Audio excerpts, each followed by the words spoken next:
All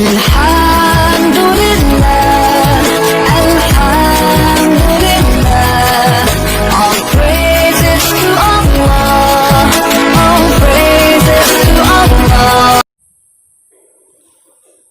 Assalamualaikum warahmatullahi wabarakatuh.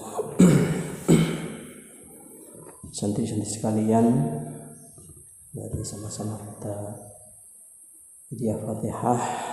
Mudah-mudahan kita semua diberikan kesehatan dan keberkahan dalam masalah Fatihah ini. Bismillahirrahmanirrahim. Ya hadratin Nabi Muhammad sallallahu alaihi wasallam wa alihi washabihi wa dhurriyyatihi wa ahli baitihi susul jami'an ya Allah wa syahida salihin jami'an yakul qarabin wa syahida salihin susul jami'an insyaallah. Semua al-hadam bismillahirrahmanirrahim. Fatihah. A'udzu billahi minasyaitonir rajim. Bismillahirrahmanirrahim. Alhamdulillahi rabbil alamin arrahmanir rahim maliki yaumiddin. Iyyaka na'budu wa iyyaka nasta'in. Ihdinas siratal mustaqim. Shiratal ladzina an'amta 'alaihim ghairil maghdubi 'alaihim waladdallin.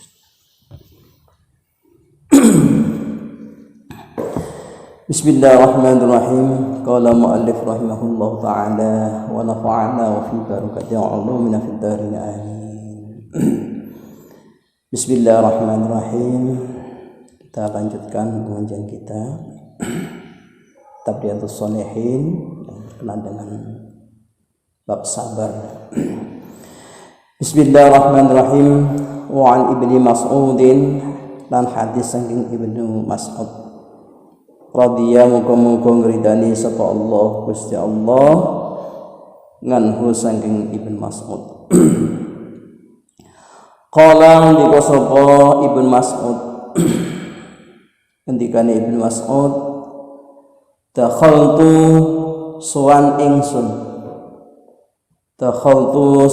ingsun alan nabiyyi ing daleme Kanjeng Nabi Muhammad sallallahu alaihi wasallam wa halih utai Kanjeng Nabi iku yu'aku sakit utawa gerah panas sapa Kanjeng Nabi. Fakultu mongko takon sapa ingsun. Fakultu ngucap sapa ingsun, ya Rasulullah, utusane Allah,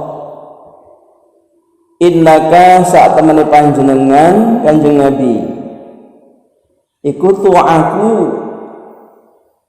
gerah panas panjenengan wakan halih panas temenanan syadidan kang banget. Qala ndika sapa Kanjeng Nabi,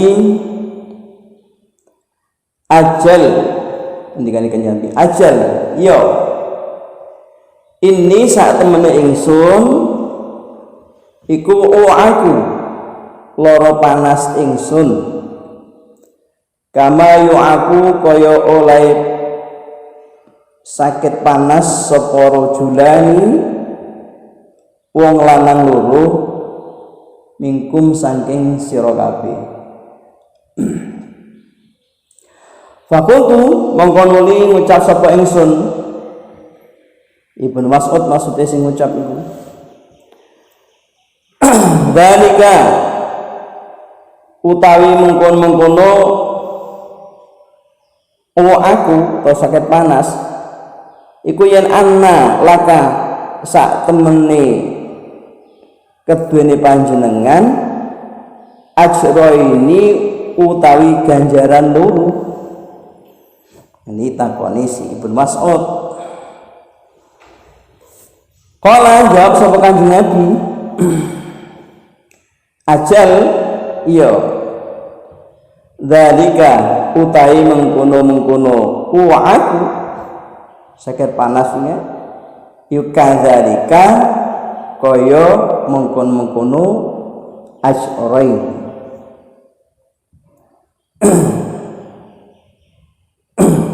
Ketika Kanjeng Nabi ma min muslimin yusibuhu adza syaukatun fama fawqaha illa kaffarallahu biha sayyi'atih wa khuttat anhu dhunubuhu kama takhuttu syajaratu warqaha. Muttafaqun alaih. Ngendika Kanjeng Nabi, mamin muslimin ora ana saking wong Islam iku yusibu ya ngenani hu ing muslim apa adza irara syaukatun rupane ri wa malan barang-barang fauqaha kang sak dhuwure syaukah. Dimaksudnya syaukah ini adalah tertusuk duri maksudnya. Illa kafara angin nglebur sapa Allah Gusti Allah biha sebab syaukah sayyiatihi ing alami muslim wa khuttat lan dilebur ngan husanging muslim apa hunubuhu dosane muslim kama tahutu kaya oleh ngrontokake apa asyajaratu wit warakaha ing godhonge syajarah. Muttafaqun dan sepakati apa alaihi hadis. Para santriwan dan santriwati yang berbahagia dimanapun saja berada, hadis ini menerangkan tentang kronologis apa yang terjadi pada diri Rasulullah Muhammad SAW yang pada suatu ketika Rasulullah ini disuani oleh sahabat Ibnu Mas'ud yang kebetulan pada saat sahabat Ibnu Mas'ud sowan di dalamnya Rasulullah, kemudian Ibnu Mas'ud ini ya mungkin bersalaman lah begitu ya dengan Rasulullah. Ketika salaman itu dipegang tangannya oleh Ibnu Mas'ud, rasa-rasanya Kanjeng Nabi Muhammad ini panas gitu. Panas. Disinilah Ibnu Mas'ud mengetahui bahwasanya panasnya Nabi ini memang benar-benar ini. Pada saat itulah Ibnu Mas'ud tanya sama Rasulullah, "Ya Rasulullah, innaka wa kan syadid." Ya Rasulullah, panjenengan iku sakit panas nemen nggih. Rasa-rasane niki nggih disalami kali Ibnu Mas'ud. Rasane panas temenanan. Lha kok nggih Kanjeng Nabi? Jawab Kanjeng Nabi, "Ajal." Iya. Ngendikane Kanjeng Nabi, jawabnya iya. Inni u'aku kama yu'aku rajulani minkum. Saya ini sakit panas sebagaimana sakitnya kedua laki-laki di antara kamu sekalian. Kemudian Ibnu Mas'ud kembali bertanya, "Dzalika anna laka ajraini ya Rasulullah." Apakah yang sedemikian ini panjenengan mendapatkan dua pahala? Jawab Rasulullah, "Ajal." Iya, benar. Dzalika kadzalik. Ya. Artinya apa? Dzalika kadzalik itu jadi penyakit panas yang diderita oleh Rasulullah ini akan mendapatkan dua pahala. Ya, gitu. Kemudian Rasulullah melanjutkan pembicaraannya, "Ma min muslimin yusibuhu adzan." Tidak ada dari golongan muslim yang kena ya sesuatu penyakit ya ataupun suatu musibah syaukatun fama fauqaha, meskipun toh sakitnya itu hanya tertusuk duri ataupun hal yang selebihnya dari itu, kecuali kafarallahu biha sayyi'ati, kecuali Allah akan melebur ya suatu perkara yang tidak baik buat kaum muslim itu.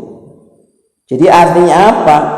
Sesuatu yang hanya sepele, penyakit yang diderita oleh seseorang itu, Allah akan melebur suatu suknya ataupun kejelekan bagi orang yang mendapatkan musibah itu, walaupun toh hanya sekecil, misalnya tertusuk duri, ini contohnya yang dicontohkan oleh Rasulullah, kan itu seakan-akan sepele, penyakit yang kita sangat sepele. Tertusuk duri itu kan seakan-akan kayak penyakit yang kecil lah, dianggap kecil, itu nggak ada apa-apanya. Nah, itu aja diampuni oleh Allah, dikurangi kejelekannya oleh Allah. Ya, apa gambarannya? Waqutat anhu dunubuhu kama taquttat syajaratu waraqaha, sebagaimana Allah melebur dosa hambanya itu ya kayak apa, rontoknya ataupun runtuhnya daun-daun dari pohonnya. Jadi kalau dilihat dari hadis ini, betapa Allah itu peduli ya kepada orang yang diberikan musibah, walaupun toh hanya musibah itu berupa musibah yang sangat kecil, itu diperhatikan oleh Allah, dibalas oleh Allah. Makanya kita sebagai kaum muslimin tentunya harus sadar bahwasanya suatu penyakit ataupun musibah, di balik itu semua ada hikmah yang terkandung di dalamnya. Kita jangan khawatir kalau sesuatu itu ditimpakan oleh Allah, walaupun itu hanya sedikit sekali, pasti Allah akan membalasnya dengan kebaikan. Ya, seperti itu. Supaya kita itu ketika kita diberikan musibah itu, biar kita sadar lah, yang jelas itulah kuncinya itu kita harus sadar. Sekecil apapun musibah yang diberikan oleh Allah kepada kita, ada nilainya di hadapan Allah, akan dibalasnya dengan sesuatu yang lebih. Tentunya seperti itu. Kuncinya apa? Ini harus kita sabar ketika mendapatkan musibah seperti itu. Jangan justru sebaliknya, kalau kita diberikan musibah oleh Allah kita menggerutu, ya kita tidak senang. Ya, Allah pun juga tidak akan senang kepada mereka yang diberikan musibah, tidak senang seperti itu. Kalau diberikan musibah itu ditimpa dengan kesabaran, insya Allah Allah akan memberikan sesuatu yang spesial bagi mereka. Ya, para santriwan dan santriwati yang berbahagia. Jadi kalau kita lihat dalam kehidupan kita sehari-hari ini, sering saya katakan di hadapan para santri yang ada dalam kehidupan ini, kita banyak diuji oleh Allah ya. Sadarlah itu adalah suatu ujian bagi kita semua. Bagaimana cara mensikapi ujian itu ya, bagaimana cara menghadapi ujian itu, bagaimana caranya kita mensikapi ujian-ujian dan ujian seperti itu. Kita tentunya harus kembali, bukanlah sesuatu yang ada dalam kehidupan kita itu sudah tercatat oleh Allah di sana. Jadi pada saat ini kita tinggal melakukan saja. Ya, asalkan kita sadar ini adalah ujian dan kita sabar, insya Allah ada berkahnya, ada hikmahnya di balik itu semuanya. Ya, para santriwan dan santriwati yang berbahagia dimanapun saja berada. Kita lanjutkan hadis yang berikutnya. Wan Abi Hurairah, lan hadis saking Abi Hurairah radhiyallahu anhu ridani sapa Allah Gusti Allah. Qala ngendika sapa Abi Hurairah, qala ngendika sapa Rasulullah sallallahu alaihi wasallam,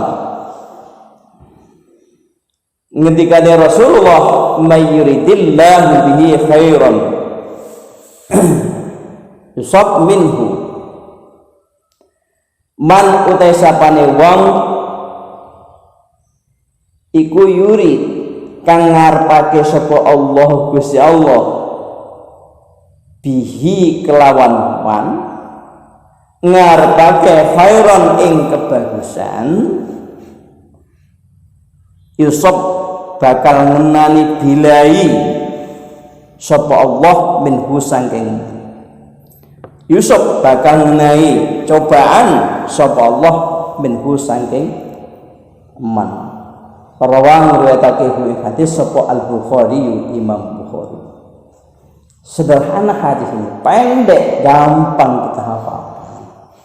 May yuridillahu bihi khairan yusab minhu, rawahul Bukhari. Ini hadis sahih. Sanadnya dari Abi Hurairah, luar biasa. Ya. Barang siapa, kata Rasulullah mengatakan, barang siapa yang dikehendaki Allah suatu kehendaki yang baik, tentu Allah itu akan memberikan cobaan bagi mereka. Nah ini dia. Ya. Ketika Allah akan memberikan suatu kebaikan pada seseorang, itu pasti, sudah pasti ini tidak bisa tidak, pasti akan diuji terlebih dahulu. Ya, tentunya ya Allah memberikan ujian itu ya sekemampuan yang diberikan ujian. Jadi Allah tidak akan memberikan ujian kecuali yang diberikan ujian itu kuat sesuai dengan kemampuan yang ada.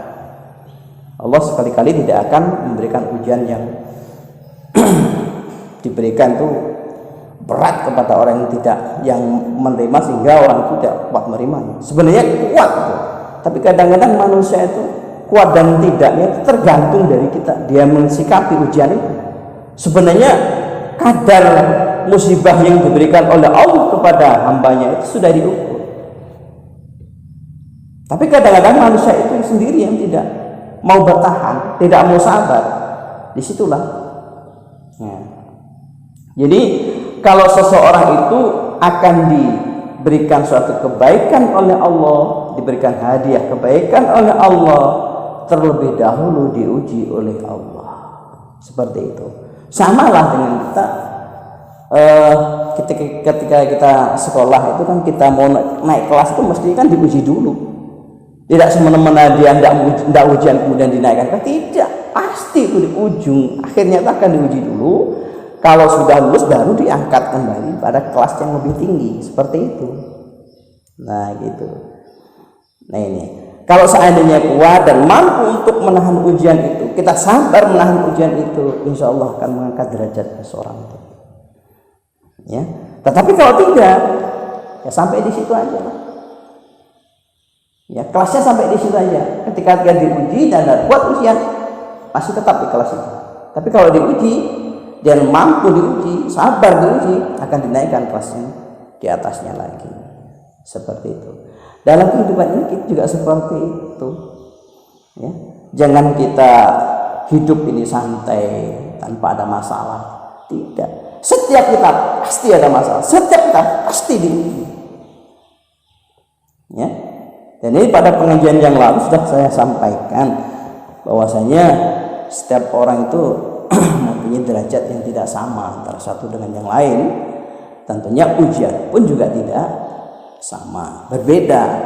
Ya, biasanya kalau ujian itu berat, ini derajatnya akan tinggi. Kalau ujiannya hanya sedikit, ya derajatnya seperti itu. Ya, itu seperti itulah. Ya, tapi Allah alam bisawab. Semuanya itu yang tahu adalah Allah Subhanahu wa Ta'ala. Kita hanya berharap dan berdoa mudah-mudahan kita ya kuat dalam menghadapi ujian yang diberikan Allah kepada kita, menjadi orang yang sabirin, menjadi orang yang sabar. Kita lanjutkan surat Al-Fatihah ini. Bismillahirrahmanirrahim. An Anasin, dan hadis saking sahabat Anas radhiyallahu anhu Qala ngendika sapa Rasulullah sallallahu alaihi wasallam. Ngendikane Kanjeng Nabi, la yatamannayanna ahadukum al-maut lidurrin asabah. la yatamannayanna ojo ngarep-ngarep temenanan sapa ahadukum salah sijine sira kabeh ngarep-ngarep al mauta ing mati. Jadi Anda itu jangan mengharap-harap kematian lidurin krono anane bahaya, anane cobaan, anane ujian, asoba kang ngenani apa dzul hu ing ahad. Fa in kana mongko lamun ana sapa ahad, lamun ana seperti itu la wajib ya, la wajib kanggo ahad ya. Iku fa'ilan agawe sapa man ya, sapa man sing ngarep mati wau. Kalau seandainya itu terjadi ya aja kaya ngono, fayaqul mongko ngucap sira ahad utawa ndonga sira ahad, ndongane kaya ngene, Allahumma ahyini ma kanat al hayatu khairan li wa tawaffani idza kanat al wafatu khairan li, muttafaqun alaih. Ya. Jadi mati itu jangan kita harap-harapkan, jangan kita harap-harapkan, karena mungkin dengan mati itu dianggapnya sudah bebas, itu jangan seperti itu. Nah, tapi diberikan resep oleh Allah. Resepnya apa? Doa. Doanya bagaimana? Allahumma duh Gusti Allah ahyi kula aturi ngesangne panjenengan ni ing ingsun maka naslagine ana apa al hayatu urip ya iku khairon luweh apik li mungguh ingsun.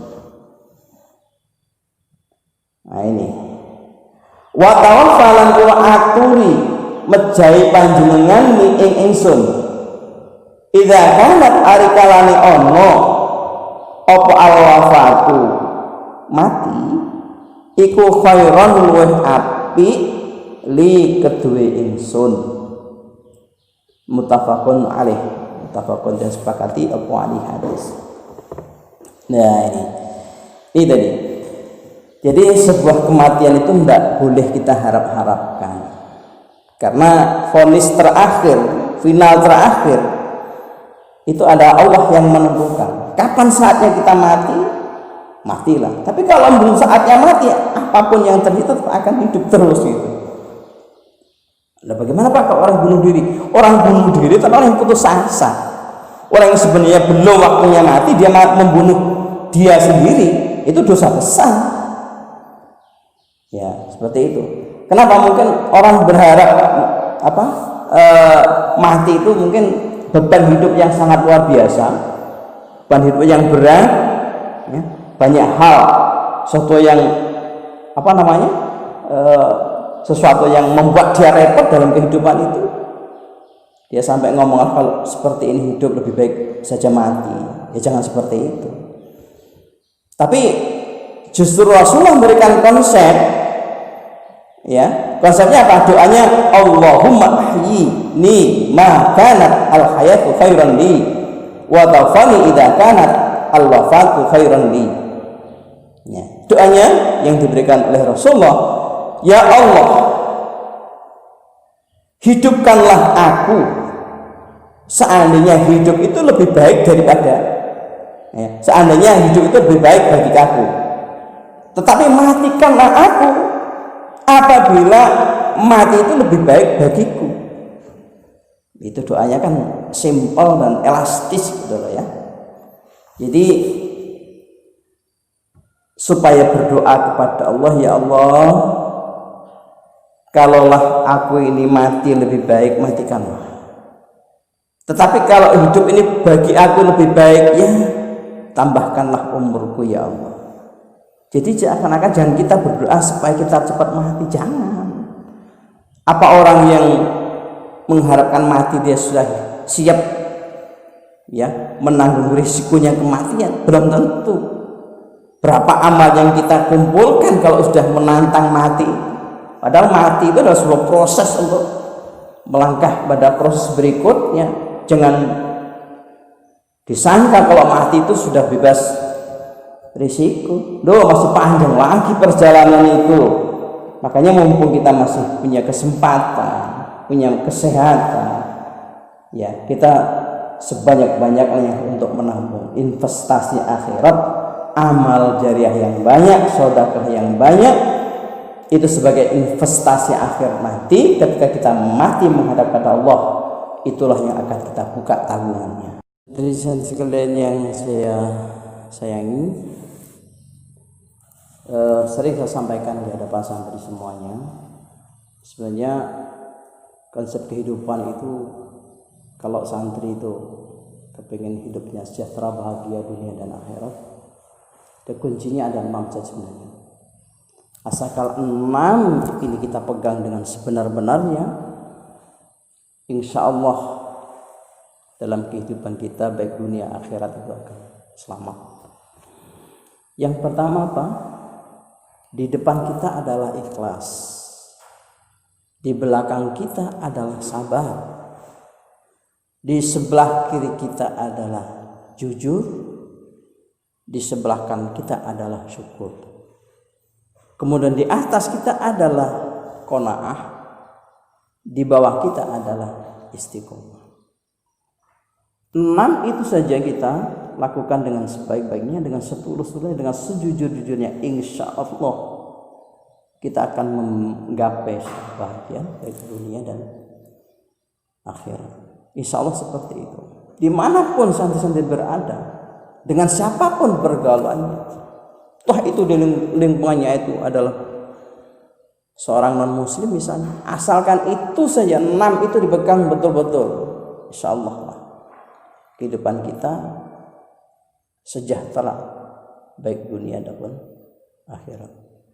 Santri-santri sekalian yang berbahagia, jadi mari dalam kehidupan ini, apalagi dalam kehidupan yang serba canggih sekarang ini, serba online, serba-serba yang lain, kita harus hati-hati dalam kehidupan yang serba itu, serba modern, serba online, semester online, semuanya. Ngaji pun sekarang model online seperti ini kan, karena menunjukkan betapa besarnya Allah, betapa kayanya Allah, betapa pintarnya Allah, ilmu yang ditemukan oleh manusia seperti ini. Ini belum apa-apanya, kan digambarkan di dalam hadisnya Rasulullah, kalau seandainya kita tuh membandingkan ilmu manusia dengan ilmu Allah itu, silakan tancapkan jari jemari kita di laut, kita angkat. Jadi ilmu Allah yang diberikan kepada manusia itu adalah air yang ada di jari jemari kita, sedangkan ilmunya Allah ada di lautan. Itu bandingannya. Makanya kita jadi orang itu jangan sombong dalam kehidupan ini, tak ada apa-apanya. Ya, kita berharap dan doa kepada Allah, mudah-mudahan kita selamat baik dunia dan akhirat. Insya Allah asalkan itu kita pegang 6 itu aja modal dasar yang kita lakukan, insya Allah akan bahagia sejahtera dunia dan akhirat, selamat. Nantinya harapan kita tentunya lah ridha Allah yang akan kita gapai. Demikian pengajian yang dapat kita sampaikan. Mari kita sudahi. Subhanakallahumma hamdika asyhadu an la ilaha illa anta astaghfiruka wa atubu ilaik. Wassalamualaikum warahmatullahi wabarakatuh. Assalamualaikum warahmatullahi wabarakatuh. مولاي صل وسلم دائما أبدا على حبيبك خير الخلق كلهم. مولاي صل